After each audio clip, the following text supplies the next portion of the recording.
শান্তি উপজেলায় সদনপুর ইউনিয়ন। কি নাম আপনার? আমার নাম হচ্ছে মোহাম্মদ জাহাঙ্গীর আলম। কত বছর বয়স আপনার? আমার বয়স 57 বছর। আপনি জাতীয় প্রেস ক্লাবের সামনে কি চাচ্ছেন, কি বলতে চান? এখানে আমি দেশ ও জাতির উদ্দেশ্যে আমি কিছু বক্তব্য দেবো বাংলাদেশের নাগরিক হিসাবে। বলেন, নাগরিক হিসাবে বলেন, কি আপনার বলবো? বক্তব্য? হ্যাঁ, আমি বলতে চাই এই বাংলায় আজ 56 বছর পাকিস্তানকে আলাদা হয়েছে নাকি? যে শান্তি হয় নাই, দেশে অর্থনীতি মুক্ত হয় নাই, সমাজ মুক্ত হয় নাই, দেশে খুব অশান্তি বিরাজ করছে, শান্তি নেই।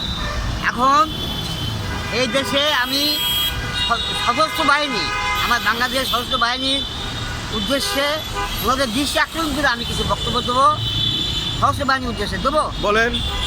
আমি বাংলাদেশ সশস্ত্র বাহিনী যে দৃষ্টি আকর্ষণ করে আমি আমার বক্তব্য পেশ করছি। আমার বক্তব্য যে বাংলাদেশ সশস্ত্র বাহিনী নিরপেক্ষ হতে হবে, কোনো দলভুক্ত হওয়া যাবে না। দেশ ও জাতির স্বার্থে ইনাদের নিরপেক্ষ হতে হবে। ইনারা দেশের গর্বিত বাহিনী।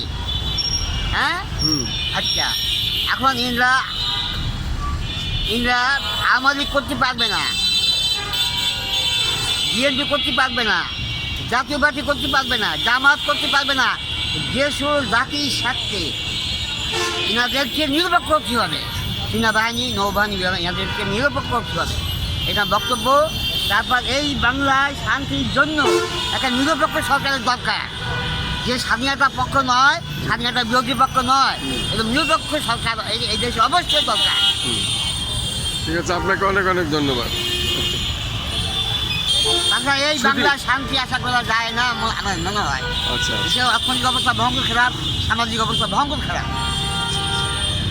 অনেক অনেক ধন্যবাদ। শুধু দর্শক শুনলেন এই অশীতপুরী এই বৃদ্ধর আকুতি, সে রাষ্ট্রের প্রতি এই আহ্বান জানালো।